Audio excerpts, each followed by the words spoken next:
J.C. Newman Cigar Studios in Boston, Massachusetts. Welcome to the Smokin Tabacco Show with your hosts, Matt Tobacco and Smokin Nicole.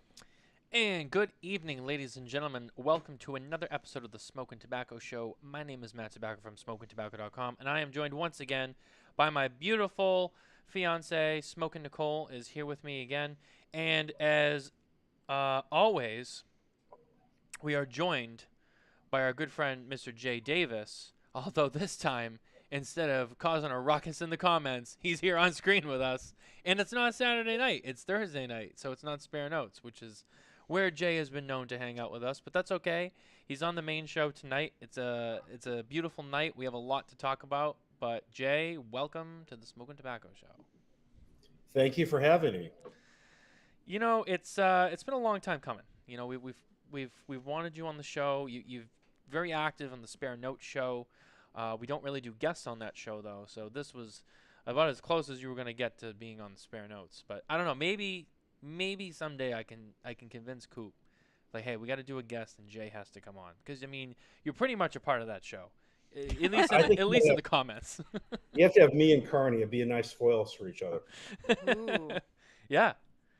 Oh yeah. Jay could be the mascot. Yeah. We'll get your silhouette on the background. I would say, I don't know about this show, but I can say for 100% certain, when it comes to the Spare Note show, I think Jay is our #1 fan. Hands down. He's always there. He's always got something good to say. He's also like our industry expert, you know, from a distance, when there's a lot of information, especially when it's like cigar politics and like PCA and stuff like that. Jay is always there to feed us good information. But now you're actually here, so we can talk to you face to face, albeit virtually. You are the proprietor of a shop called Blue Smoke of Dallas in Yes, sir. Dallas, Texas. But recently, there's been some developments with you. There's maybe another lounge or something that's going on there. Well, what's that all about? So there's a lounge a couple miles from our store that opened about 3 years ago, and I knew some of the guys that started it, and it was called the Ash. And the idea was very different from a lot of traditional cigar shops, is that it's membership driven. So you have a members area that is, you know, probably 80% of the sitting space, and there's also an outside area, and there's 24-hour access. And the idea, I think, originally was the members would have special events, they would have the access, and oh, by the way, there would be a small retail section where people could sit and they could buy cigars. And due to COVID and other things, the store just wasn't doing well. So I went in with a group of individuals who were members, and we reopened the store, I guess, officially on Sunday. And our focus is to provide even more benefits for our members, but also may sound silly, but to have a full humidor that is properly humidified with proper temperature and everything. And we're believing that's going to make a big difference. Interesting. So you've definitely got your hands. You definitely have your hands full. You got a lot going on, because on top of that, you're also a member of the board of the PCA. It's been a weekend, and somehow I got volunteered to join the board of the TXCMA, which is the state of Texas retailer / manufacturer board that deals with local issues. I've been working with some people to get that resurrected, and somehow I'm the treasurer, which that scares me because I've never been a treasurer on a board before. So LinkedIn will be getting updated on that soon. So yeah, it's been quite a week getting these various things together. But my main focus is Blue Smoke of Dallas. That's what puts food on the table.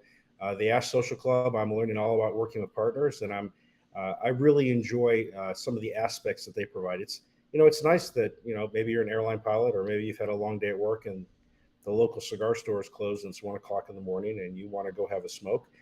You have the ability to do that here, which is very nice. You know, I'm not gonna lie to you. That's something that I would find myself doing at that time. Be like, you know what? It's 1 in the morning. I want to have a smoke. Who's around? Who's open? I would definitely fall in that category. And I haven't been to Texas yet. Nicole's been to Texas. Maybe this year we're coming down to that area. It's still kind of up in the air, but when we do, a Blue Smoke of Dallas is the first place we're going, hands down. Yeah, for DE26. Um, No, I, Micallef Open House. the Micallef Open House, actually. Yes. I will be at that. Oh, nice. Well, then we will see you. But Well- also, we're gonna no. And as much as I love you, Well- Jay, barbecue is the first stop. I am Yeah. so I will sorry. tell you this: the highlight of the Micallef thing is not all the wonderful people that work there or the great food, but their sugar cookies are just out of this world. They made sugar cookies last year. My wife and I probably ate way more than we should have. Yeah, see, we have the. Do you guys have crumble cookie down there?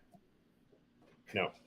So we got this thing called crumble cookie, where like it's 6 cookies and they change every week except for the chocolate chip, and it's a whole thing. So they only make these like 5 other cookies. Limited edition. They're like limited cookies. for the week, and then at the end of the week they're gone, and then they change and they do something else. So like we're always like we see the things come out like these are the cookies of the week, and we're like shit, I have to try them, and then we end up getting sucked into that and. I feel like we bought cookies for like 2 months straight in a row every week, and we decided to diet. I was like, So we're I said to her, I miserable said, right now. listen, I said, I don't care what they're making. I don't care if they make a cookie out of gold and it's only $3. Like, we're done. Like, I just, I can't. And I wouldn't call myself a cookie person, but I like an iced sugar cookie. And the only 2 places you can get it in town is Einstein's, which no longer makes them, and Starbucks, which no longer makes them. So it was an extra joy of seeing Amanda and Dan and all the great people at Micallef, and that they had those cookies too. And Dan Thompson's with us as always. Thank you, Jay Davis, for reminding me to order us a private stash of cookies. I'll take an extra dozen. Yeah, you're gonna be selling them like Girl Scout cookies. Like, Oh, I know. You want some take home? Now I have more reason to come to Texas. I have to get sugar cookies. I have to get barbecue. I have to see everyone at Micallef. I have to see Jay. Either way, whether we go to Texas or not, we're going to see Jay because we're going to see Jay at PCA in July, and including a lot of the Micallef staff. So there is that to look forward to too. So Jay, let's start just a quick recap on you before I want to expand on a couple of different things with you, because you do have a lot of experience with a lot of different things in this industry. And also, we should mention that there is going to be a mystery guest because you already teased this. I did. I'm just waiting to hear back from him. We don't know when he's coming on, but he's coming on. He's So- the one thing I will add to the teaser is he is slightly older. I say that with love, nothing but love. That's what you're leading with?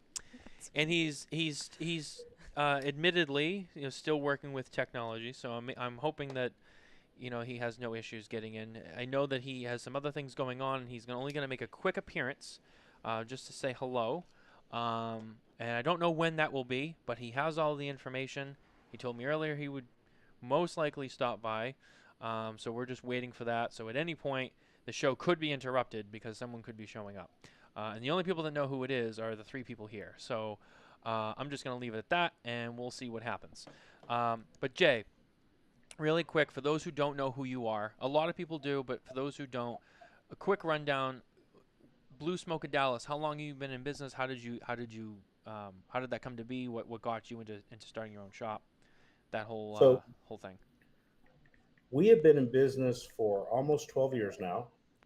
And part of it was I used to go to the cigar shop when I was a financial planner. And I like to go to a place that just gave me the ability to relax. And I wasn't finding exactly everything that I really wanted in the local cigar shop as far as the selection of cigars and different things like that. And I really felt like I could maybe do better, which is, kind of arrogant when you think about it. But I was like, well, I could never probably do this. And then a local cigar shop owner said he was considering selling his cigar shop. And I was like, okay, that sounds great. And I looked at his numbers and I thought, okay, we can do this. And then I think it was 3 days. Yeah, we're supposed to take over on Sunday morning. And on Wednesday afternoon, the guy says, oh, I want to raise the price $200,000. And I was like, oh, I don't have that kind of money. So my brother, who was helping with a little bit of the seed money, we talked about it and said, well, why don't we just do our own cigar shop? And somehow I talked him into it. I think he probably regrets that in some ways. And we started from scratch. So that was very interesting. And we really did not know what we were doing the first few years. But I think that's kind of typical when you open up any business. My biggest fear the first year was, how do you use the price gun? How do you put the prices on the different things? Because I had no idea how to do something like that. And I know it sounds silly, but at the time it was like, oh my goodness, it was just crazy. But what we wanted to do, which I think we succeeded, is we wanted there to be two types of cigars in our humidor: the cigars that you were looking for, and then other cigars that were very good that maybe you hadn't heard of. There are a lot of different cigars you could put in that category today. Most people have not heard of Jake Wyatt, or they haven't heard of Dapper Cigars, or maybe they haven't heard of Aventura, or they haven't heard of All Saint Cigars. To All give great people the brands. opportunity. And I think a lot of cigar shops, I think sometimes they want to go with sort of the safe thing, as it were. And we wanted to really give a different option to that. And I think at that time, too, back in 2010, there was really sort of a move towards what I'd call boutique cigars. It was kind of like a little baby boom. And we thought, why not? And it's been quite an experience. We've had to find that balance between the cigars people have heard of and the cigars they might be looking for. And that's always a challenge, to find that proper mix. Yeah, there's a lot of different shops out there, and I've traveled somewhat around. I won't say everywhere. I'm not like some of the reps, or like Carney. Carney touches like almost every state. We used to every year, but not so much anymore. But and I've heard the stories from those guys, going all over the world. But I've been around enough where I've seen enough stores to see different dynamics, right? And there's stores that, you walk in there, if you want to make sure that they have Perdomo, Padron, Fuente, they have, Drew Estate, all the classic hitters, and nothing else. There's shops like that. You could go into shops where they don't carry any of those brands. They only carry brands you've probably never heard of. And there's shops like there's a shop in town here that is kind of like that, but they also specialize in Lanceros.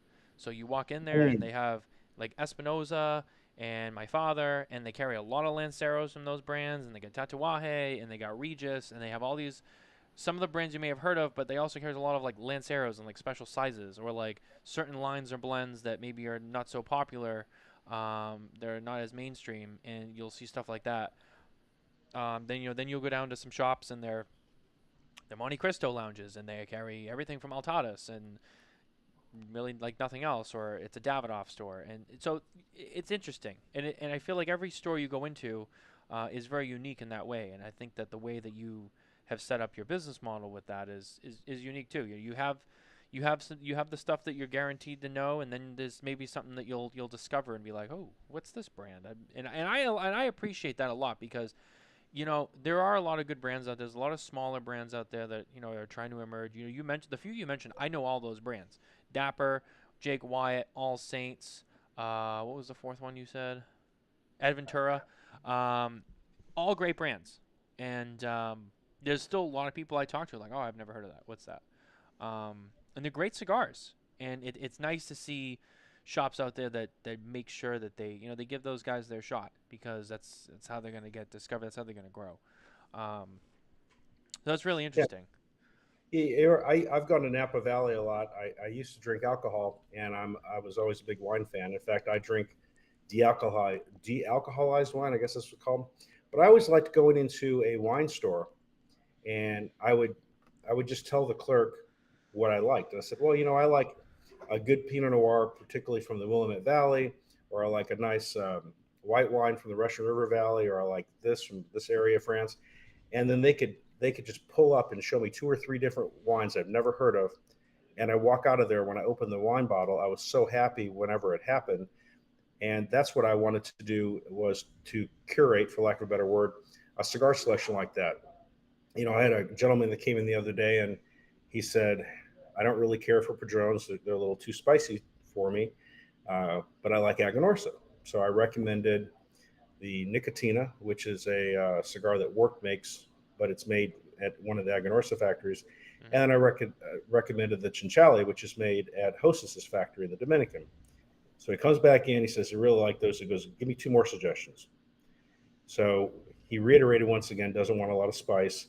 And it became pretty clear for me that he liked a cigar that had full strength, but didn't really have that heavy white pepper in the body.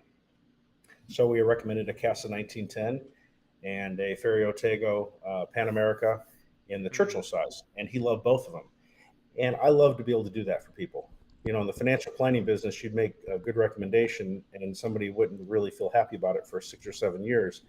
But here in 6 or 7 minutes, somebody can be pretty happy or unhappy if you make the wrong recommendation, that because it's got to be what's suitable for their palate and also what's suitable for their what they want to spend that day. Yeah, absolutely. And that's a big part of it too. And we don't have a lot of retailers on the show. Not purposely. Just kind of played out like that. We've had Kurt Kendall, who is a retailer, but also, has his brand 724. David Garofalo, who's been on here from Two Guys Smoke Shop and the Cigar Authority. You've been on here. I'm trying to remember if we've had any other retailers. I mean, Abe's Maybe been Abe. on. Abe's been on, but he's always, every time Abe comes on, we always talk about the great smoke, so we don't really get into. Did you say Jeff already? Or did I miss that? Who? Jeff Borschwitz. Jeff Borschwitz has been on, that's right. We had Gerard on from Mardo and Jake Wyatt. We always kind of talk more about Jake Wyatt, though. So we don't have a lot of conversation with retailers on just that everyday experience of when a customer comes in, what that experience is like. And specifically in a cigar shop, because it is very different than, I would say. There's some standard things that you would have in any retail, but then in the cigar business, there's also things that are very specific to it. And yeah, figuring out someone's palate, especially when they don't know what they're looking for, and trying to navigate them through the flavors and profiles and the certain tobaccos that are on the shelf to find just exactly what they're looking for without them even knowing.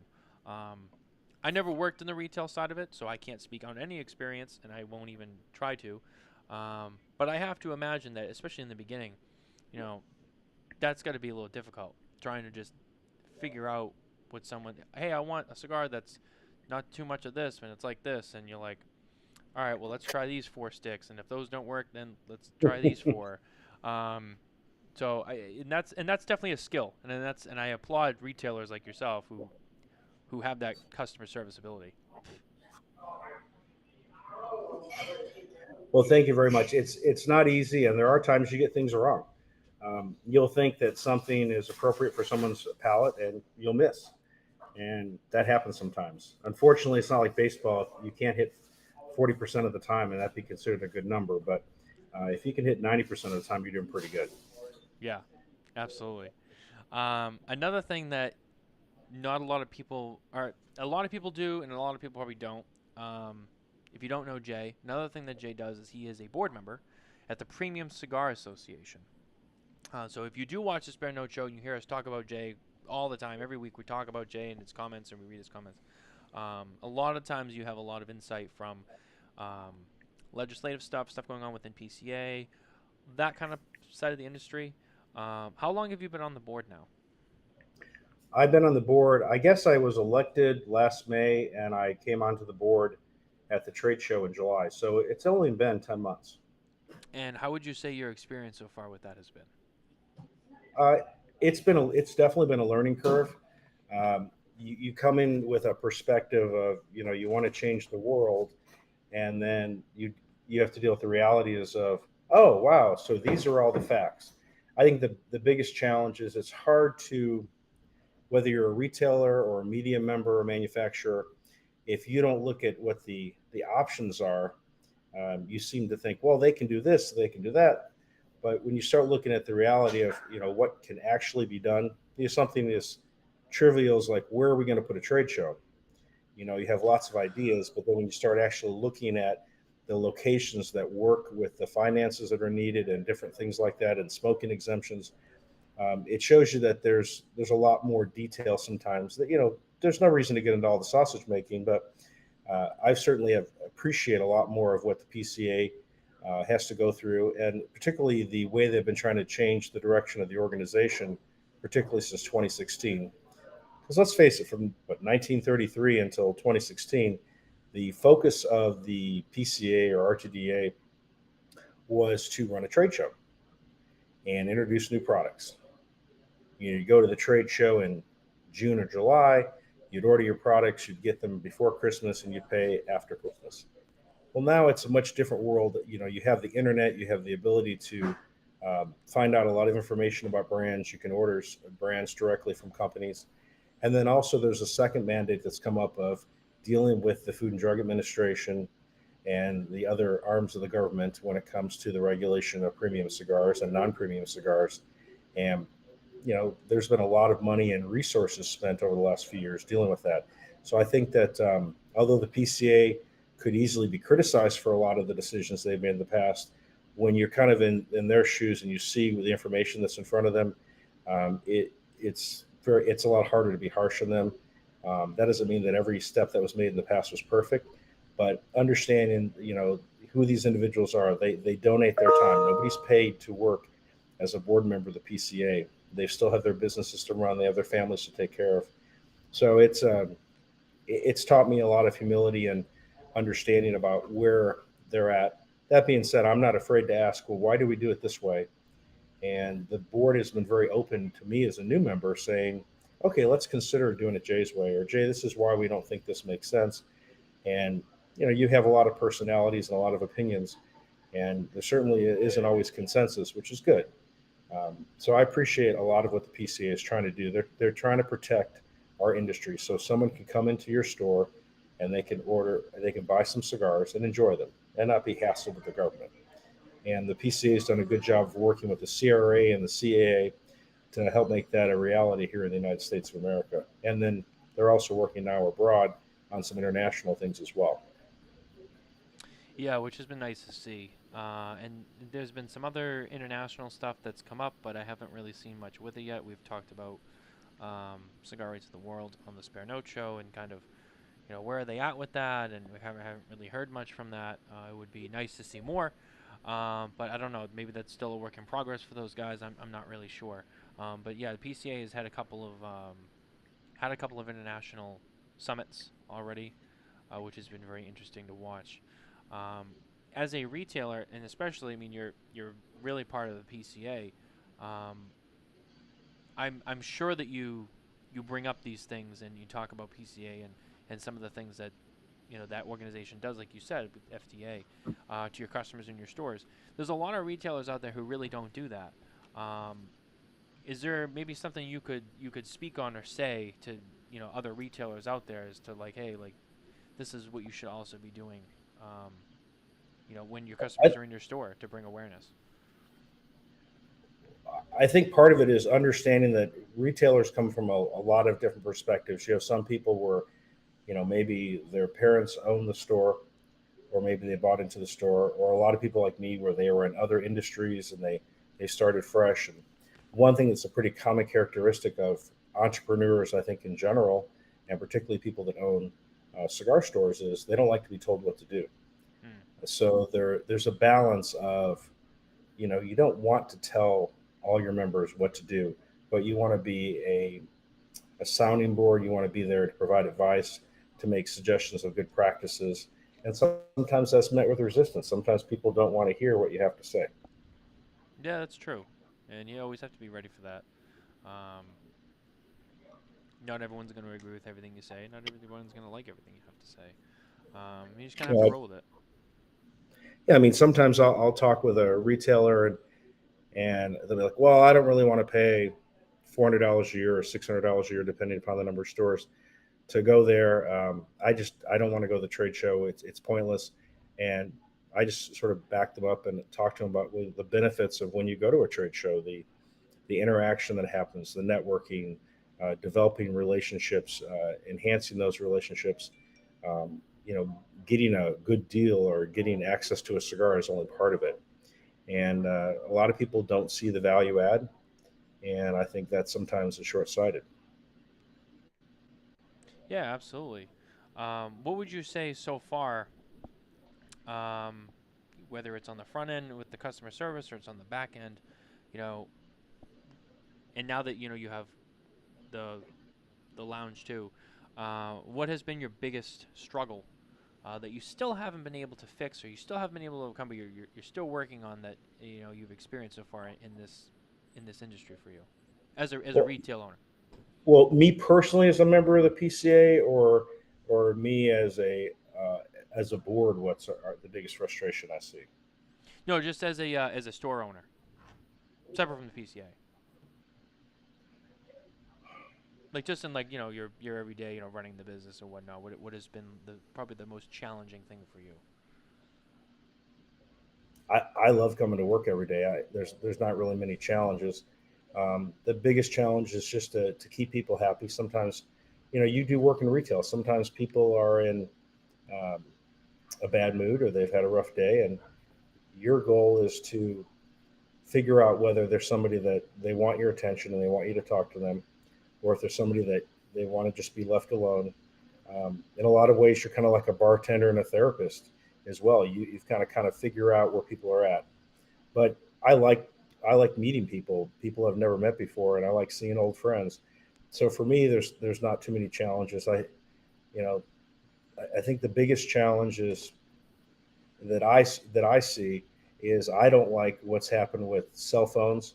And I mean, obviously, I'm on my phone all the time, but when I first opened, when people came into a cigar store, it was very easy to have people interact. And now you walk into a room and there's 10 people and they're all looking at their phones, and that's a challenge. I don't really like that. It takes away from that live social aspect of being in a lounge. Yeah, and that's something that I think that you saw more of in, I'd say, pre 2012. People were much more willing. They came in with the perspective that um, they were going to hang out, they were going to socialize.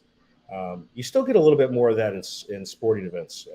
Like if there's an NBA game on or an NHL game or a baseball game, and there's a lot of going back and forth about how players are doing, the strategy of the teams, things like that. So that's fun. But it drives me crazy when I come into my store and there's 10, 15 people and they're all on their phone and they're not communicating.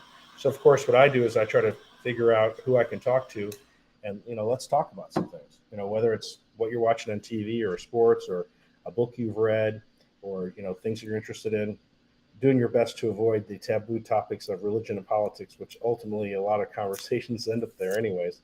Um, but that it's really there's not really a big challenge. I mean, I think owning a cigar store is like owning a record store or a bookstore. You can't be in it because you want to get rich. I mean, yeah, there's a few people on the fringe. I would say like Abe and Dave Garofalo and Jeff Borshwitz. They're at the upper end of our industry, and even They're they, the kings of the yeah. yeah, Abe has a different job than I have. He really does. Yep. And Jeff's growing, tobacco, and Garofalo is, he's running a And cigar cows. company as well. Yeah, so That's- I think a lot of it for us, it's not about the money. I mean, I have a law degree. I can go back to practicing law, or I can go back to being a financial advisor. But I love going to work every day, and I have a passion for what I do. When I'm not working, I'm watching shows like this, or I'm reading articles about different cigars, and I'm talking with people about cigars. I mean, it's obviously not the only thing in my life, but it's a very important part of my life. And I think if you're going to do anything in life, you have to sell out. I mean, and I don't mean sell out in the sense that you give up your principles, but for example, when I was a financial advisor, I watched Bloomberg every morning. I listened to Bloomberg Surveillance, and I read Barron's, and I read the Wall Street Journal, and I read the London Financial Times. And anytime that I could go hear a portfolio manager or an economist speak, I would use that information to educate myself and help my clients. And I've kind of done the same thing here in the cigar industry. Absolutely. So, Jay, that was very nice what you just said, and I was listening, and I was paying attention, but I'm not gonna lie, I got distracted, and then I it's not that I tuned out, but while you were on that whole thing, um, I don't know if it was delayed or we just saw something on the fundraiser from 15 minutes ago, and it didn't update right away, and now it's here. And since it was posted all publicly, I feel like it's safe to announce this because it wasn't posted anonymously. We are currently up to $9,380 raised, and this is very fortunate that we're in this position because we have to thank Jay Davis. Jay just made a donation of $1,500 to the fundraiser, um, and that is just don't have No much to worries. say. I mean, You that weren't is a supposed to see that till after the show. well, We pay attention. What do you want? Like, we're in tune to like everything. So, wow, Jay, thank you so much. Really, I mean, you've been so generous. I mean, yeah. that Daniel Marshall said that you donated that is up for grabs. I mean, that is a very, very generous donation, and it's a very beautiful donation. I mean, that was we were going through. I was like, wow, this is badass. I mean, that's probably one of the top prizes in the whole raffle. I mean, and that includes all of the Fuente stuff, the blend your own cigar experience that LFD put in there. There's a lot of cool stuff, but that was it is certainly at the top. And if you don't know what it is, you really need to. And Jay, since you're here, for those who don't know what that is, can you explain what that set is and why it's so special? And if you don't know what this is, listen to Jay and go look it up after because it is up for grabs and it is badass. You want this. Well, as some people may or may not know, Daniel Marshall is one of the premier, if not the premier, humidor maker in the world, and he also makes some very good cigars. And he wanted to do something special for his 38th anniversary, and Carlito agreed to make a cigar for him, which that's very, very, very rare. Mm-hmm. Um, I'm not sure of anyone that Carlito Fuente and his family make a cigar for other than the Newmans, where they don't have a financial stake in the company that they're making the cigars for. But that just shows you the love that you see in this industry between two manufacturers. And Carlito also graciously allowed Daniel to have one of his 24 karat gold cigars in that package. But the cool thing is, it's kind of like, and wait, there's more. It's like one of those commercials, in addition to the eight fabulous cigars, Oh, there's okay. all kinds of things that you get. You get like a special little ashtray and a cutter.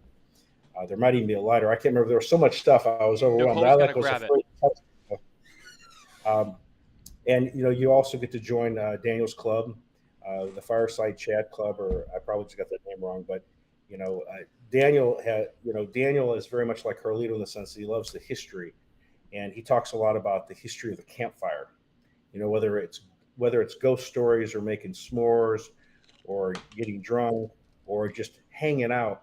There is something in the cultural uh, zeitgeist about sitting around a campfire and fellowshipping that is very similar to, and I think part of the rich history of tobacco that goes back thousands of years uh, in China and other places. And I think that he and Carlito just resonated on that. So his goal with this set was to just really give smokers something rare. Those were only made really for very high end stores. We weren't carrying that, and actually, I'd approached Abe when I was down at the Great Smoke, and I said, "Hey, I'd like to buy this from you. I'd like to donate this for charity." And Abe being Abe's like, "Well, that's great. I'm happy to take your money." But he goes, "Why don't you just call up Daniel Marshall and see if they'll send you one?" And so I reached out to Cyril Caselli, who's the president of Arturo Fuente, and Cyril's like, "Just give them a call." Well, I gave them a call, and they're like, "Oh, you're the guy that Cyril was talking about. How many do you want to buy?" And they really rolled out the red carpet for me.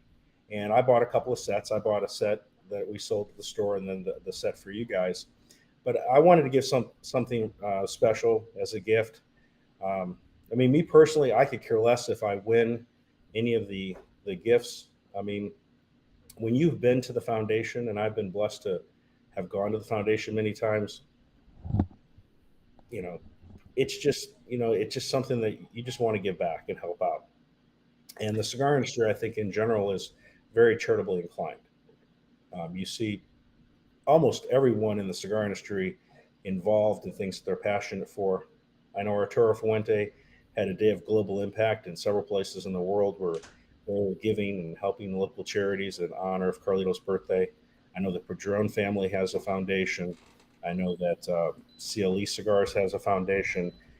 There are many, many other things that are done. I know Luciano of Ace Prime, he has, I don't know if it's a foundation, but I'll call it a foundation, where he helps families in Nicaragua who are having troubles making ends meet to take care of them. So there are so many people that are charitably inclined in this industry. Pete Johnson's done a lot with Rottweilers, and I know I'm also involved with giving money to a charity it's very close to Bobby Newman's heart, of Southeastern Guide Dogs, where they train dogs for people who are blind or are disabled veterans. And I don't believe they've ever had anyone take their life after they've been given one of these dogs. Yeah. And I'm sure if you had Dan Thompson on me, my goodness, I can't keep track of all the charitable things that Al Micallef and those corporations do. So for me, having been a part of the Cigar Family Charitable Foundation, having gone to seen the school in the Dominican Republic, having visited the houses of these people and met these men and women and children, you can't but not want to give back a little bit of the money that you make. I wish I could give more. I remember looking at the totals for the week, and I was thinking, well, I'd like to get them over 10,000. And the logical part of my brain said, okay, you can only give so much. And then when Rally put their little fee on there, I'm like, okay, so I can do this. And I'm excited that for anybody that wants to give of a pure heart. Don't give because you want to win a gift. If you want a gift, great, who cares? But you can make the difference in whether or not someone has clean water for the day, whether or not someone's children can be educated, and instead of their goal in life becoming a drug lord in New York City, they can become an accountant or a nurse or a doctor or an architect. And they can achieve in the Dominican Republic, which things that are normally not available to a lot of people. Yeah, we had Cynthia with us last Friday. We did a Fuente Friday special episode, and her friend JJ was staying with her, and she had him come on, and he's been with them since the beginning. I'm not sure if you know him. I know JJ very well. Oh, okay, yeah. So JJ was telling kind of the story of the origins too, and when they first saw these kids, and one of the things he said was, they saw these kids and their bellies were so big, and they later found out it was like parasites from like the water and the stuff that they had around, because they didn't have good, like you said, they didn't have a good ecosystem that they lived in, and so it was like, wow, we got to help these kids so they can also be healthy too, because they didn't have that down there. It was, they had nothing. The rich people have something besides dirt on their floors. They might have wood floors, but a lot of people, they just have dirt floors, and it's an interesting irony in life. A lot of the water's been polluted because of strip mining that was done in that area of Banal, which is a very poor area of the Dominican Republic. And I believe that a lot of those minerals in the strip mining add that unique flavor to the Fuente Opus X cigar. And the Fuentes have always been charitably inclined. For years and years and years, they gave to St. Jude's, and then when they were told they couldn't give anymore as a company, they still gave personally. And after the planes at the towers, and Carlita would know the specifics on this better than I would, but I want to say they sent somewhere in the neighborhood of 500 or 1,000 cigars in New York City, and they were $100 a piece. And they asked the retailers, sell these for $100 and then give $100 back. And they presented a check to Rudy Giuliani. And I think that's when they realized they really had something that with Opus X, that they could raise money for charity, that opened the door for when they built the school.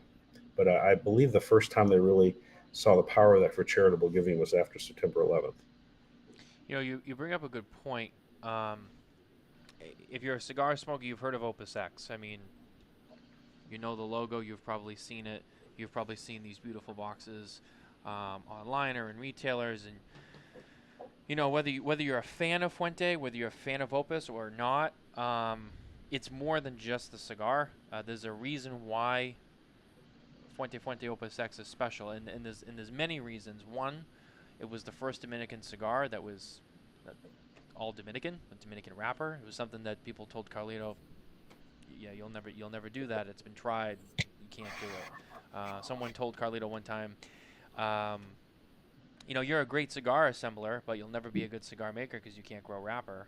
And that aided him, and he kept going until he made that cigar.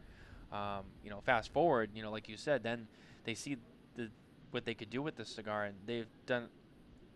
Oh, and here we are. Perfect timing. Perfect timing. Alrighty. Let me see. And that is not him. Hold on one second. Where is he? I realize that good-looking guy. Ah, there he is. There's the guy. There's the guy. We were just talking about him. His ears must have been burning. Carlito Fuente is with us live on the show. I don't know if he can hear us. I don't know what's going on. He looks like he's a little far away. I'm going to get a little closer because I'm having difficulties. We're not technicians here. No. There's a couple of cigar makers and everything, but you know what? I just told him to go back to his cigar making table. He's got much more sophisticated iPhones than I have. But listen, I just want to reach out to you, Matt, and of course, Nicole. And I know you have a very, very special friend of all of us, J.R. Davis. And the R, I'm going to keep it a secret, but I know what it is. But I just want to say hello to everybody. I really thank you for everything you do for not only the industry, but also for the foundation and the children. And when I heard that Jay was going to be on, there's no one that has been more involved for so many years and gives so much from his heart than Jay Davis. He's an incredible person. And he just built such a great following. Everybody that I speak to and everybody who mentions his name that knows me, that maybe I know him and everything, he just tells me he's unbelievable. His service, and it's just a place, you know, if you have a serious illness, you find the best doctor in the world. A lot of people, you know, they go all the way to Dallas to find Jay. So I'm very grateful to be his friend. Very blessed. Carlito, right before the show, Jay made a donation, and the fundraiser we're knocking on the door of $10,000 raised for cigar. That's beautiful. That's really beautiful, and it doesn't come in a better time, you know, through the pandemic and so forth. I have not traveled. Most of all our events have been postponed, and not say canceled, but you know, income, you know, has also been postponed. So this really means a lot, and it's something that it's been built by cigar lovers and people who are associated with the industry, you know, big hearts. And it's something that's just amazing. It's something that, to me, is something that it's my greatest joy. And it's just when you see the outcome, what has happened, children who were looking, you know, for work when they were sick to eat that day are now professionals, entrepreneurs and everything. And it just keeps getting better and better. And the neighborhood, which was one of the most violent neighborhoods in the entire Dominican Republic, where there were no schools, no medical facilities or anything in the local villages, today is, you know, it's just changing. You know, it's becoming like a Hershey town, little by little. But it's something that, you know, we've all done this together, and I'm very grateful for all the contributions, not only of the people who are you know, getting the raffle tickets, which are cigars that are amazing, that are not sold and everything, but also the generous contribution of so many of my colleagues and my extended family and so forth, and especially both of you, Matt. I really appreciate that you taking this initiative, and of course, your lovely Nicole and everything. You two are special and very, very special friends to me, and of course, all my. Yeah, I mean, absolutely. We're just honored to be a part of it. It is special, and right before you came in, we were talking about Opus X and how special that brand has been, and how, you know, it's been able to, you know, it's a great brand, it's a great cigar, but it's also been something that has been a useful tool. Oh, you're talking about cigar. I was getting closer to the microphone because I thought I heard open sex. So I was getting closer. Let me hear more about this. No. We're talking about this. We're talking about this. Yeah, no, that's beautiful. It's got a similar experience. Give you a similar experience, I believe. That is true. Agree. Well, my friends, I'm going to let you go. I know that you have a lot more conversation with Jay. I just stopped 1 minute. I'm in the middle of an activity, and I just want to say, sending big hugs, my love to all. And again, thank you for all your generosity and your big hearts. Thank you, Carlito. We love you very much. Thank you for stopping by. We love you too. You be well. Take care, my brother Jay. See you around. Bye, Carlito. Bless you. Bye. Bye-bye now. Oh, I no, think and she something hung just up on happened. Jay. Oh, shit. Can you tell him to hop back on? Now, however, while Jay is reconnecting, here we go. There we go. Hopefully we don't have any audio issues now. Guess he's in the green. We gotta add him in. I know. Sorry, Jay. I booted you out, too. I was giving Carlito the boot. Booted by Carlos P. Fuente Jr. So yeah, But there it let's see is. what the fee is. There's the mystery guest. Mitchell called it. Or no, Mitchell said Jose. It was Mark who called it. Mitchell said Carlito was too obvious, and then he said, "I can't believe he opened with saying he's I old." didn't say he was old. I said he was older. I mean, I think he's just turned 68 last week. I mean, he's Yes. getting there. Now, He's still got spring in his step. Now- I'll say that. while we're talking about it, should we make the announcement? Yeah. So while it's here, we're gonna circle back. I'm gonna show the Daniel Marshall set that Jay has given us because Nicole went and got it. But wrapping up what we were saying before Carlito came in was, that like Jay was kind of touching on it. Opus X has also been special because it has been a useful tool for Arturo Fuente to use to help raise money for not only Cigar Family Charitable Foundation, but other charities that they give to as well. Now, in addition to Cigar Family Charitable Foundation, there is something called the Fuente Family Foundation, which is something that they use to channel donations to other charities, such as St. Jude's, the Boys and Girls Club that they have given to. So there's been a few announcements that are going to be made tonight. The raffle and the fundraiser was supposed to end in 4 days, 21 hours, 54 minutes, and 46 seconds. That would have been Tuesday night at 7 p.m. However, the fundraiser has been extended 2 weeks. There will be an additional 2 weeks added to the timeline. For a good reason. And the reason is because Cynthia reached out to me today and told me that Carlito wanted her to speak to me about the possibility of extending it so we can have a little bit more time to raise just a little bit more money. And so we came up with a plan of an additional 2 weeks. Carlito has also said that in addition to every dollar that we raise, when it does end, if the bottom line is 15,000 or whatever it is, the Fuente Family Foundation is going to match that on top of what we raise and double it to the final total. How can we say no to that?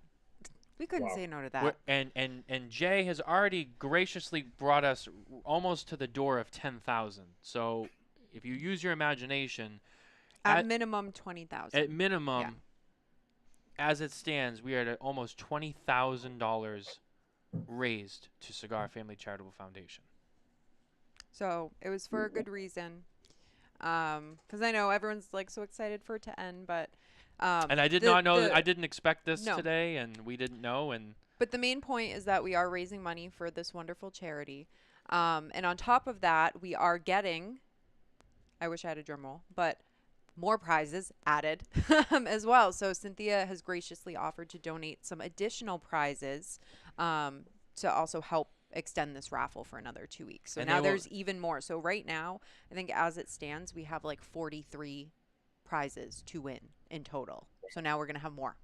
yeah, so and There's quite a she's few. donating things from her personal collection. Yep. So I'm supposed to get that update from her tomorrow. We'll see to what it is and whatnot. We'll get that information to you, and we'll get it on the raffle page as soon as we can. But those are the three big things that have changed. And you're hearing it here So for the what's first time, the- and Jay being here, and Carlito stopping by. This is a very special night, and I'm just really blown away today. I mean, this has been probably the biggest day in the fundraiser in so many different ways to date. And we've been live for what, like 40 something days now? Yeah, we did 6 weeks of charity time. So Tony just said he got here late, so please recap. So super quick, we are extending the raffle for 2 weeks because I believe remind me the name of the foundation. They're personal. It's just the Fuente Family Foundation. Yes. Okay. So the Fuente Family Foundation is going to match our donations because of that. And we also have additional prizes. So it is now going to end on May 24th. So 2 more weeks Nice. of fundraising. But it's all for a good cause, and that is what matters. So Yes.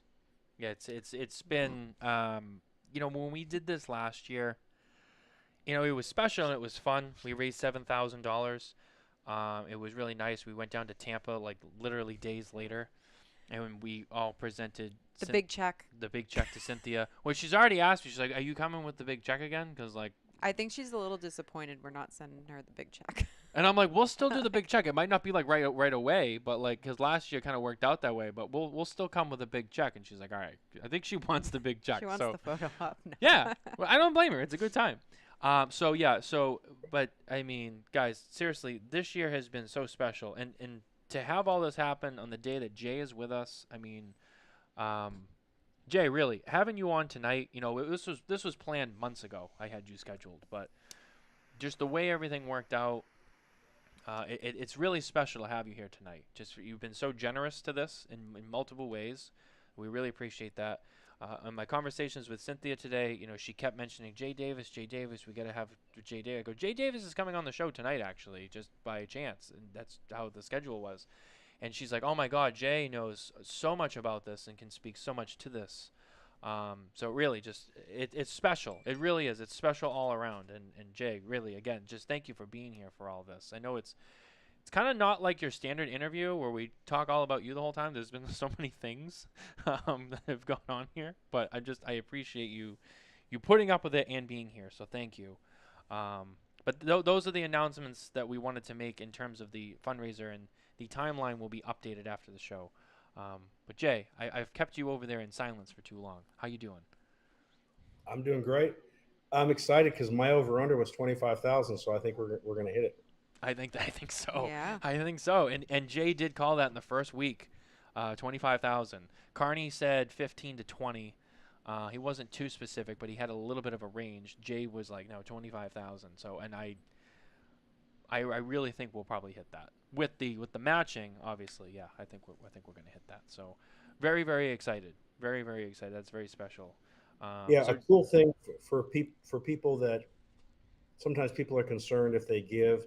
Like we'll raise money for the charity at the store, and basically they give money to the store and the store makes a donation. But the cool thing about using Rally Up is that the actual payment goes to the foundation, and that's why there's some processing costs to make sure that it all gets there. And obviously every single dollar goes there because the Fuentes and the Newmans underwrite all the administrative costs. Yeah, that's true. That's a good point. And thank you for saying that too. There was one person who asked us about the administrative costs on Rally Up, and you know the reason is I mean it is a service and they have to make money off of it, and we appreciate everyone still donating, you know, with that. But it is linked directly to the. Yeah, we don't have access to the money. So basically, just so you guys all know how this works, is you know we built this whole thing, but we also worked with the foundation. They are directly tied. So when it does end and that money is released, it goes right to them. We don't even touch it. It's 100% right to them. They get every dollar from this. So whatever number there's there at the end, that is what's going into their pocket for everything that they do, which is amazing. And so thank you for everyone for donating and for paying for those fees too, because it helps keep the whole thing going. We really appreciate that. So.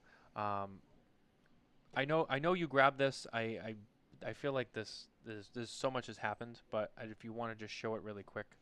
Why don't you show it since I'm answering a question to someone okay. in the chat? But I mean, definitely show it because it just took me like 5 minutes to dig it out of all of our prizes. It was like at the very bottom. So Jay, I'm just gonna pull this out really quick. I'm gonna show the humidor.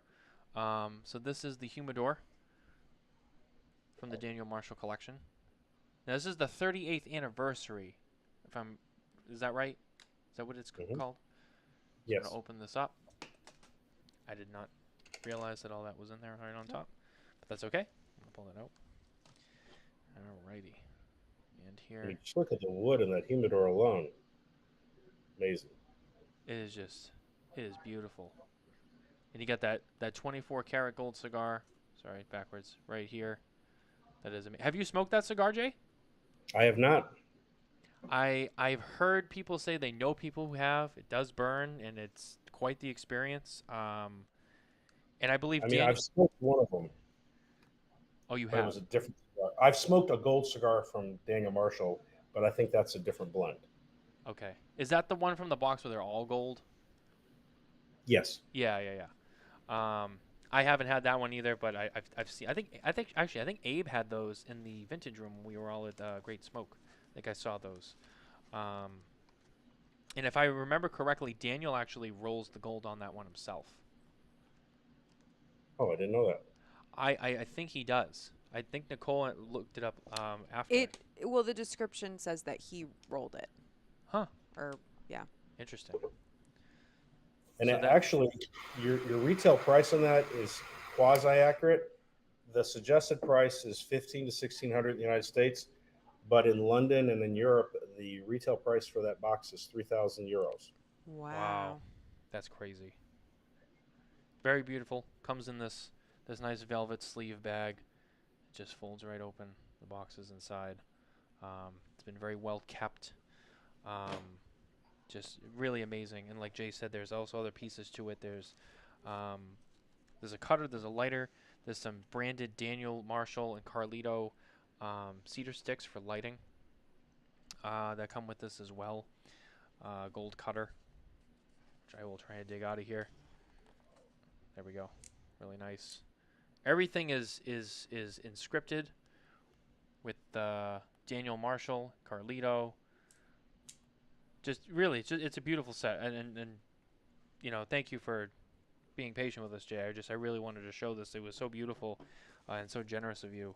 I wanted to show everyone and let them know because it is awesome and it is really cool. And I had never seen it myself, so I wanted to show that. And there's a lot of other pieces here, but I'm just gonna put this off to the side for now. But Jay, really, again, thank you so much for that. And guys, seriously, it's just such an awesome set. Where do we even go from here, Jay? I don't even know. I mean, this is not like spare notes. I mean, I don't know. I feel like this show has just taken such a turn. Well, you know what? We got so caught up we didn't do segments. We didn't do our segments. So we do have a little bit more we can dive into. Let me just grab something here. There it is. Alrighty. Our news segment this week is once again brought to you by Micallef Cigars. If you head over to micallefcigars.com today, you can sign up to be official Micallef ambassador, where you'll get your official ambassador number, ambassador coin, and while you're at it, head over to Facebook, where you can join the Micallef Ambassadors Facebook group. You can smoke along and chat with all of your fellow ambassadors at Micallef Cigars. So this week, today, this isn't up on SmokingTobacco.com yet, but it will be. J.C. Newman celebrates 127 years with the Cuesta Rey number 95 Cameroon. These special cigars are an El Reloj factory exclusive. Because Julius Caesar Newman founded his cigar company on May 5th, 1895, today is J.C. Newman Cigar Company's 127th anniversary. In celebration, J.C. Newman is releasing the new Cuesta Rey number 95 Cameroon cigar as an exclusive at its historic El Reloj cigar factory in Tampa, Florida. Fourth generation owner Drew Newman explains, after the Cuban embargo was imposed in 1962, my grandfather, Stanford J. Newman, scoured the world for new types of tobacco. He discovered exquisite African Cameroon wrapper and was the first premium cigar maker to use it in the United States. These cigars we do have. I should have grabbed them. I kind of forgot about it, but we have a few already that they sent us. I haven't smoked them yet. I am a Cameroon fan. Jay, Cameroon, yay or nay? Oh, Cameroon is my favorite wrapper. I was going to ask you, is that being rolled in Tampa? Good question. Actually, let me look. Because currently the Cuesta Rey 95 is made at the Fuente factory in the Dominican, but I think they might be making their own Cuesta Rey in Tampa, so I think it's different from the existing one that's on the market. Cuesta Rey number 95 Cameroon is handmade in J.C. Newman's historic El Reloj cigar factory in the cigar city of Tampa, Florida. It is a 6 1/4 by 42 cigar that retails for $15 per cigar. Beginning today, J.C. Newman is selling this special cigar in limited edition packs of 5 as a factory exclusive. Cigar enthusiasts who visit J.C. Newman's Cigar Museum, take a factory tour, or attend a special event at its El Reloj factory will be able to enjoy this very special cigar. Nice. Yeah, very nice. And earlier this year, I know, right? Well, earlier this year they did. What's the pirate festival? Is it Gasparilla? Is that what it's called? Mm-hmm. They did a cigar exclusive for that was also just available. I think it was it wasn't a factory exclusive, but it was a Tampa exclusive. You could only get it in the city of Tampa, which they did earlier this year. So they've done a couple of these already, but we have a few of those cigars, so I'm excited to try them. We were saving them for the announcement. They were supposed to make the announcement a little while ago, but it got pushed out a little bit. But so really excited to try those and check those out. And that's going to be our news segment for the week. And like I said, there'll be more on that. If you're interested, there'll be more information. There'll be a full article on SmokinTabacco.com later on. We didn't get it up right away today, but I figured I'd share that on the show. So there is definitely that. Jay, really quick, while you're here, we're talking PCA. We're getting into that pregame season for the PCA trade show.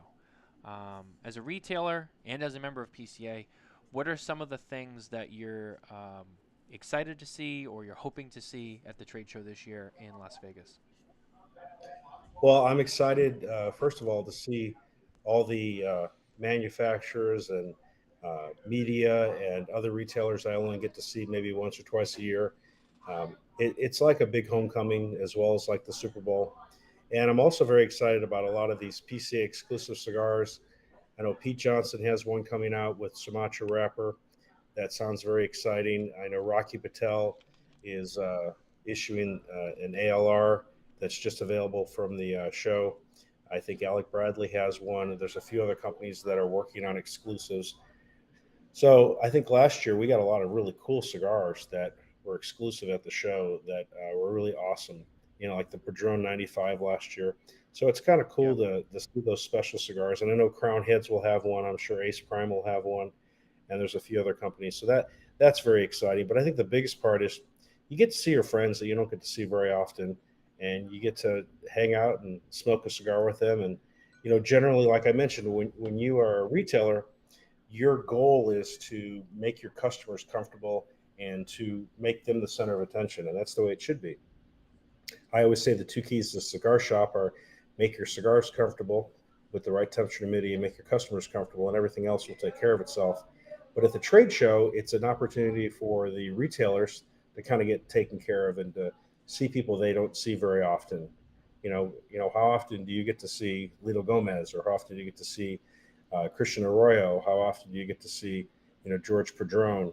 How often do you get to see Luciano? It's a great privilege to spend time with those people. I remember last year I spent about an hour and a half at the Circle Bar at the Venetian with Michael Herklotz, and he shared with me a lot of great details about how to run a cigar store and how to train employees. That was just invaluable, and you can't get that anywhere else. No, it really is. Like you said, it's a homecoming. It's the Super Bowl for the industry. It's a special time. It's business time. It's work time, but it's that time for everyone to get to catch up with each other and see each other, and even learn from each other, like you said. And Michael is. You mentioned Michael Herklotz. I mean, he's another one he's been around for a very long time, and he knows this industry pretty well. And what he was able to do with closing down Nat Sherman, taking those trademarks and starting a new company and keeping them alive, in the window that he did it too. During the pandemic, legendary. I mean, really. Very impressive. I mean, I'm smoking a Ferio Tego 2021 Elegancia right now. It's one of the best cigars that came on the market last year. Oh, hands down. Really great cigar. The only reason why it didn't make it onto our 2021 list just was the time it came out. It missed the deadline. So those cigars will be on the list for 2022. Hands down. At least one of them, I think, is already in the top 10. I mean, he did a fantastic job with those. Yeah, this 2021, this was probably on the 2017 Half-Wheel Consensus. Sorry, inside joke.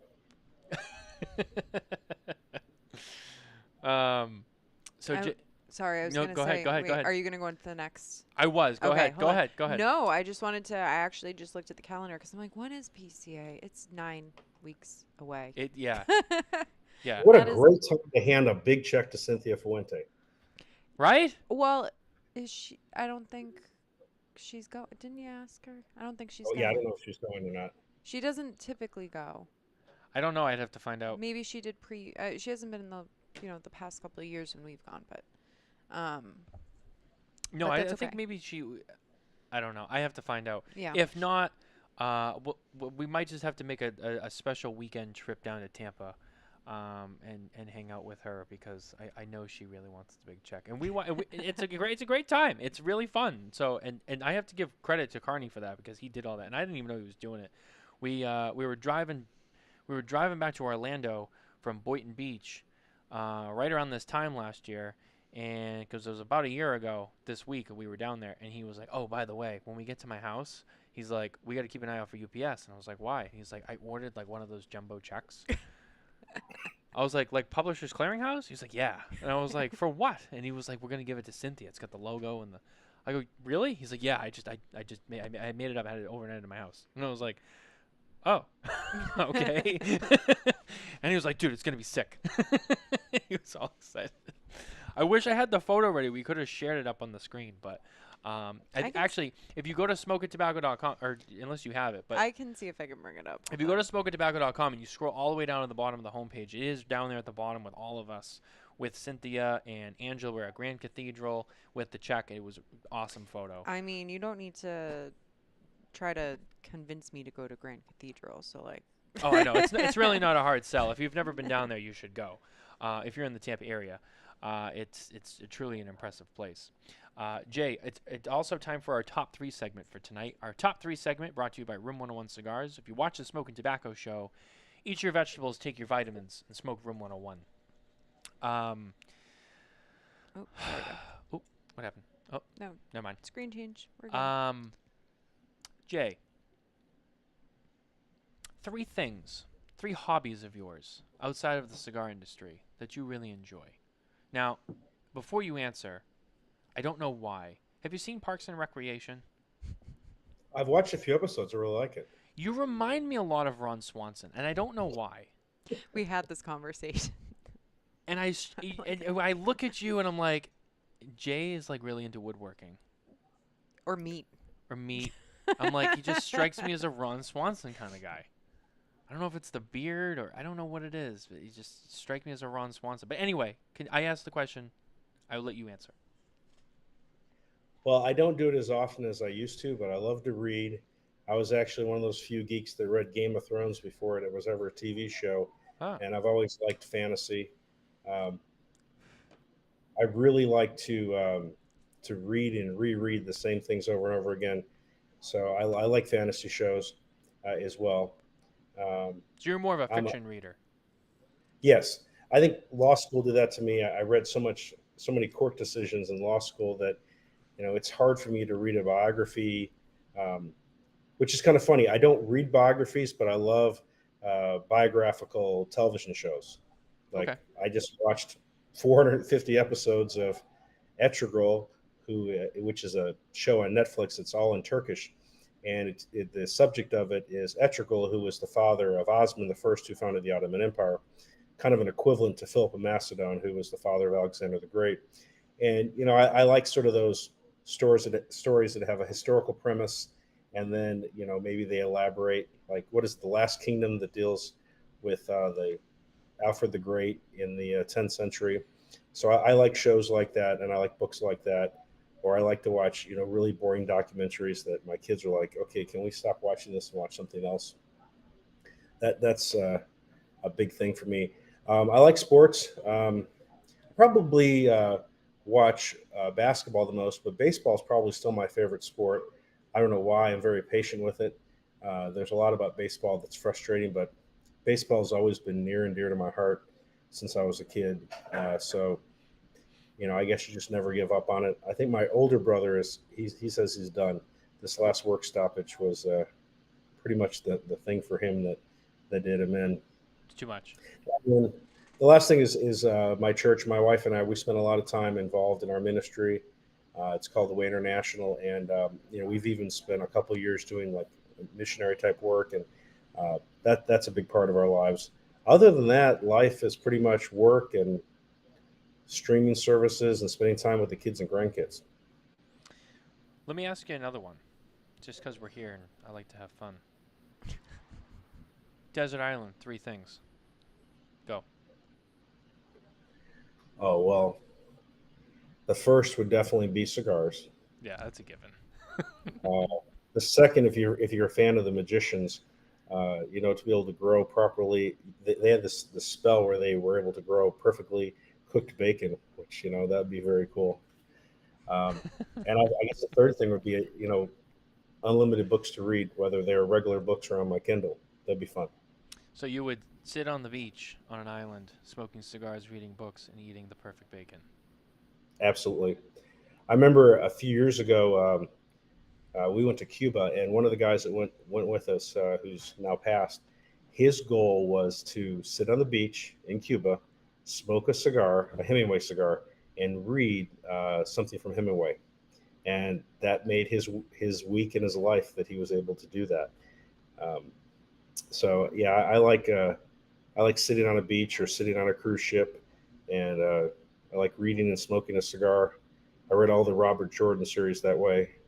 The Eye of the World, which Amazon kind of messed up a little bit, but it's still entertaining. You just have to tell yourself it's a different story. I'm not much of a. I like to read. I don't like to read books. I don't know why. I think it's just my ADD. I can't sit there with a book. But I'll read stuff online, and I always read like a lot of nonfiction stuff. I like historical stuff, things that have happened. I could just get totally like I'll find articles, or I'll just find just stuff online, and I'll just read about historical stuff or pop culture stuff or We like documentaries. documentaries. Like I do enjoy that stuff a lot, especially when I was younger. Like I no interest, and like now I'm just like, oh man, a good documentary comes on and I get sucked in. I like those, like you mentioned, Netflix has so many of those, like those true crime like docu-series, and Hmm. I could burn a whole Sunday watching one of those and not even know it. And it's like, whoa, it's already 5 o'clock. Jesus. Yeah, I totally geek out with those. Like Ken Burns one on baseball. I mean, I love Ken Burns, and I'm not going to say that's his best, but for me, when you can learn about people like Walter Johnson and Christy Matheson and Honus Wagner, and I love to hear about the past. I mean, I was a history major in college, and my areas of focus were um, second century Greece, which was basically Philip of Macedon and Alexander the Great, and then ancient Chinese history. And I just love I love history. Um, you learn to avoid the mistakes of the future if you look at the past, and I love history. Yeah, it's definitely there. It's something that when I was younger, people would say like, "Oh, when you get older, you'll appreciate it." And I was like, "Yeah, whatever." And like as I get older, I'm like, "Dude, I dig this. It's just so interesting." Like I could Um, totally geek out with Bear because he's got such a love for history, and I just love to learn about anything. And it could be, like I liked Ford versus Ferrari. I mean, you know, oh, great I don't story. need to learn about what was his name. Why is my brain drawing a blank? It happens when you get older. Um, the guy the show was about. He won Le Mans, and then he built the car. Carol And Shelby? yeah, Shelby, he had like 9 wives and or 8 wives, something like that. Apparently, wasn't a very pleasant person to live with. But something like that. I don't care if it's dealing with Formula One or if it's dealing with the Le Mans or if it's dealing with the history of, like I said, the Turkish Empire, or if it's dealing with the history of the Civil War. I just love history. I spent a lot of time studying World War II when I was in high school, and I'm just fascinated by those types of things. It's funny you bring that up because I'm a huge car guy and Ford guy, um, Shelby guy. Shelby guy. I've been to Shelby American tons of times. I've driven Shelby vehicles. I've taken Shelby vehicles to Shelby American. I'm huge into that. And that story, I love that story. And the thing I love about it too is you talk to people and you see a Shelby Mustang go by and you're like, oh, it's a Shelby. And it's like, do you know why it's so special that his name's on the back of that car? It goes all the way back to the 60s, when the Americans beat the Italians. I mean, that's where the legend Yeah. really started, and it's cool when you know that and you can appreciate that. It's more than what meets the eye. So Makes yeah, you no, appreciate Eleanor. it does. It does. You know who Eleanor is, right? Gone in 60 Seconds, the Shelby that Nick Cage could never get to work for him when he was trying to heist it. I actually on my Mustang I had to replace the hood. the factory hood, and I wanted something different when I went aftermarket. I actually went with the Eleanor. I have a fiberglass, and it's the Eleanor like reverse. Nice. Yeah. So, oh yeah, I know Eleanor. I don't have the salt. I don't have the pepper gray with the black stripes. Mine's all black, but I have the Eleanor hood. So, and the Eleanor grill with the 2 lights. I have that on my car. So, oh yeah, I definitely know.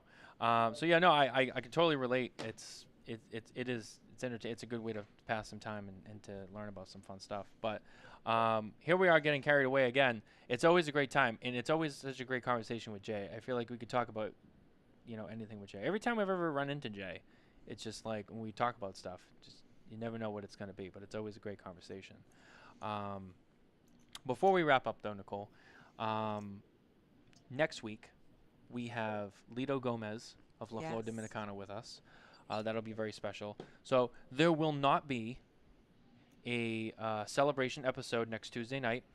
That has now been pushed out 2 weeks. So the 24th, It'll be the 24th of May. Tuesday the 24th. Tuesday the 24th of May at 7 p.m. That is when the raffle will now end. And that we will announce winners of gifts on that show. We'll have the grand total. I think Cynthia and Carlito are gonna be there with us for that episode now. So stay tuned for that. There's also might be some other surprise guests that we welcome onto the show. So definitely stay tuned for that. It's going to be a great time.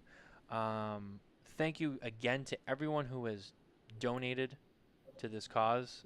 We've talked about it all night. Jay, we talked a lot about it too, and provided some more information and his experience with it. So Jay, thank you for that. So if you didn't know, now you do why this is so special and why we appreciate it so much, why the Newman and Fuente families appreciate it so much. It truly is. It's a special cause. So thank you, everyone. Again, I can't say it enough. I appreciate it. We know that they appreciate it. You guys saw Carlito on here earlier, and he expressed his gratitude for it too.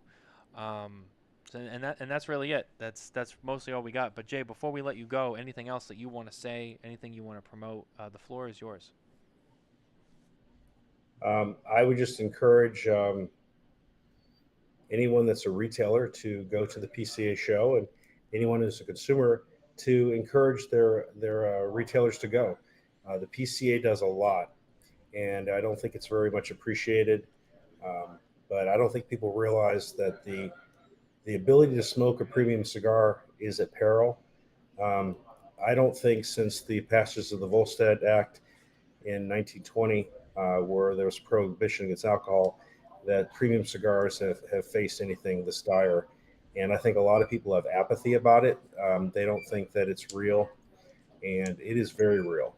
And what will ultimately happen is, if this is not stopped, the ultra wealthy will still be able to get their cigars, probably from Europe or someplace else, and regular people will not be able to enjoy premium cigars. And premium cigars go back a long time. When this country was founded, it was founded by colonies, and every single colony failed until Jamestown. And the reason that Jamestown succeeded was the cash crop of tobacco. And obviously there were some other things that came out of that weren't the best for the history of our country. But tobacco, the history of tobacco and the history of the United States of America is deeply intertwined, going back to the 16th century. And that is in peril right now.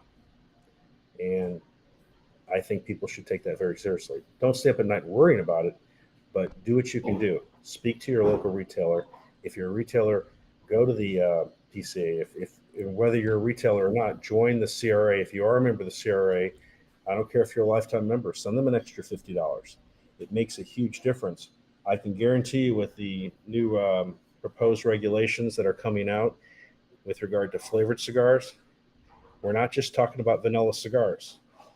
Have you thought about, if you read what the FDA put out, an old process that's been used for hundreds of years back in Cuba was they would take wrapper leaves and put them in large barrels where rum or bourbon was. And there's an issue based upon what the FDA is saying, is that if your cigar doesn't smell like tobacco, I'm not sure what that means, and they think it has some other flavor, maybe imparted by that barrel, they're going to argue that that's a flavored cigar.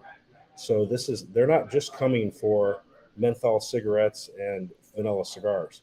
They're coming for your Opus X. They're coming for your Padron. They're coming for many cigars that they don't feel uh, smell like tobacco, whatever that means.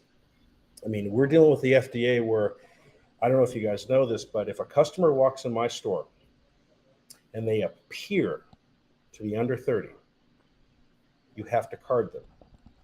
And if it turns out that you don't card someone that appears to be under 30, whatever that means, and let's say they're 22, it's a $3,000 fine for the employee and a $3,000 to $5,000 fine for the store. That is the kind of insanity that you're dealing with. It's true. And, you know, and it's not about public health, because if the FDA really cared about public health, do you think they would have maybe talked about how many people with diabetes or overweight, like myself, and how many of those people got sick and died from COVID? So they're not really concerned about public health. They're concerned about doing that which is easy. And it's easy to beat up on the cigar industry because it's small. So that would be my impassioned plea is get involved. And if you are involved, be more involved. Thank you for that, Jay. It couldn't have said it better myself, and it's needed to be said. Thank you. It's true. It's very important, guys. We talk about it every week. We talk about it on Spare Notes. If you watch the Spare Notes series, Jay is always there. You know, we joked about it before, but you know, it is, and he does provide a lot to the conversation there. You know, for this reason. So you know, thank you for always being there, Jay. And someday we'll get you on that show too, because I know you'll have a lot to contribute. But that's gonna do it for this week, guys. This was one hell of a show. Thank you for everyone for watching. Thank you everyone listening at home later on the podcast channels. Don't forget to like and subscribe everywhere you can get your podcasts, as well as on our Facebook and YouTube pages. Next week, we have the one and only Lito Gomez of La Flor Dominicana. John's boss will be on the show, and John won't be here. I know, imagine that. So we'll get to talk to Lito all about what kind of employee John really is, and he won't be here to defend himself, which will be really funny. So that'll be really entertaining. So don't forget to tune in for that one. Well, maybe we'll smoke some Andalusian bulls on that show too. I don't know. We'll see. But that's gonna do it. Don't forget to head over to Rally Up. If you text SMKTAB to 855-202-2100, that's 855-202-2100. You will get a link directly to the fundraiser page where you can make your donations. And with that, we will see you next week. Take care, guys. Bye, everyone. Thank you.